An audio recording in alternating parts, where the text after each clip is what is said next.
दिल्ली विधानसभा चुनाव में फिर से आम आदमी पार्टी की जीत होगी या भारतीय जनता पार्टी को वापसी का मौका मिलेगा? नतीजे यानी परिणाम तो 8 फरवरी को आएंगे, लेकिन वोटिंग के पैटर्न से पता चलता है कि मुसलमानों ने जमकर वोट डाले हैं। मुस्लिम बहुल मुस्तफाबाद में सबसे ज्यादा वोटिंग हुई है। वहीं इमाम एसोसिएशन के अध्यक्ष ने भी एक बेहद चौंकाने वाला बयान दे दिया है और दावा किया है कि उन्होंने इस बार जिंदगी में पहली बार बीजेपी को वोट दिया है। अब देखिए, अब ऐसे में दिल्ली के मुसलमान इस बार किसके साथ हैं, सबसे बड़ा सवाल है। मुसलमान बीजेपी को हराने के लिए वोट करता है, उस परसेप्शन को खत्म करने के लिए मैंने बीजेपी को वोट किया है। और मैं चाहता हूं कि जिस सच्चे मन से मैंने बीजेपी को वोट किया है, उसी सच्चे मन से बीजेपी भी मुसलमान को गले लगाए और ये जो देश में नफरत की राजनीति है, ये कहीं ना कहीं खत्म हो। सर, एक तरफ आप कह रहे हो कि बीजेपी मुसलमान को गले लगाए, दिल्ली चुनाव कि मैं क्योंकि आपने वोट किया तो इसीलिए पूछेंगे कि दिल्ली चुनाव में तो बीजेपी के लोग इकोनॉमिक बॉयकॉट की बात करते हैं मुसलमानों की। दिल्ली में 2020 के दंगे में हमने कोई बीजेपी नेता को नहीं देखा मुसलमान इलाके में जाने के। तबलीगी जमात का भी इशू रहा कोविड के टाइम पे। तो ऐसे जब मुद्दे रहे हैं दिल्ली में, तब आप कैसे कह सकते हैं कि मुसलमानों को टूटना नहीं चाहिए और एकजुट होकर बीजेपी को भी वोट करना चाहिए? नहीं, मैं ये नहीं कह रहा हूं कि बीजेपी को एकजुट होकर वोट करना चाहिए। ना मेरे वोट अपील करने से कोई वोट करेगा। मैं तो सिर्फ इसलिए कह रहा हूं कि एक परसेप्शन जो बना है कि मुसलमान बीजेपी को हराने के लिए करता है, उस परसेप्शन को हमें तोड़ना पड़ेगा। मुसलमानों को आगे आना पड़ेगा उसके लिए कि हम ना तो बीजेपी हमारे लिए अछूत है और ना कांग्रेस और समाजवादी हमारे लिए, हम उसके बंधुआ मजदूर हैं कि हम उसके अलावा जा ही नहीं सकते।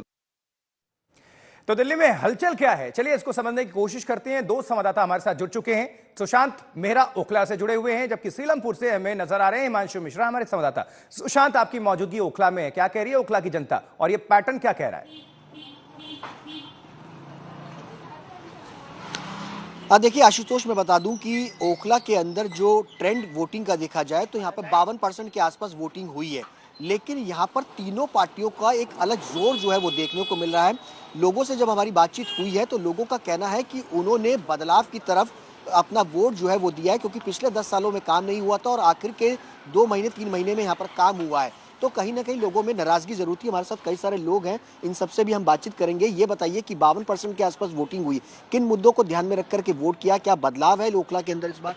जी, हमने तो विकास पे वोट दिया, विकास की वजह से। अच्छा, क्या विकास किया था आम आदमी पार्टी? जी जी अच्छा। जी, काम किया था उन्होंने? जी जी।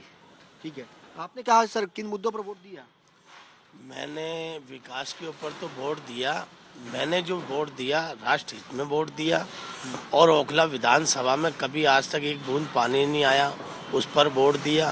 कभी हॉस्पिटल नहीं बना, उस पर वोट दिया। और हमारे इलाके के अंदर जो रोड सालों से तोड़े गए, जो हमारे बहन भाई निकलने से बहुत परेशान थे, उसके नाम पर वोट दिया। काम नहीं हुआ था इसलिए ना होने की वजह से वोट दिया। और मैंने क्या, ओखला की आवाम ने भी, सबने विकास के नाम पर वोट दिया।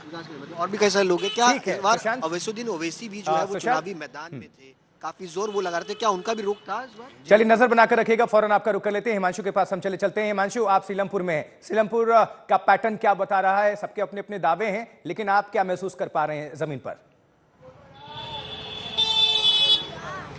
देखिए, नॉर्थ ईस्ट दिल्ली, सिर्फ सीलमपुर ही नहीं, मुस्तफाबाद की अगर आप बात करें तो सबसे ज्यादा वोटिंग इन इलाकों में हुई है। सीलमपुर में कुछ हंगामा भी देखने को मिला था। सीलमपुर, जाफराबाद और रोहतास नगर, ये जो सभी जो सीटें हैं, यहाँ पर आमतौर ज्यादा वोट पड़ा है। हमारे साथ यहीं के कुछ जो लोकल लोग हैं, हम उनसे पूछते हैं कि आखिर इस बार वोट का पैटर्न क्या था इनके दिमाग में जब ये पोलिंग बूथ में गए थे, तो क्या था, क्या सोच करके इन्होंने वोट दिया है। नाम क्या है आपका? नाम चांद चौधरी है मेरा।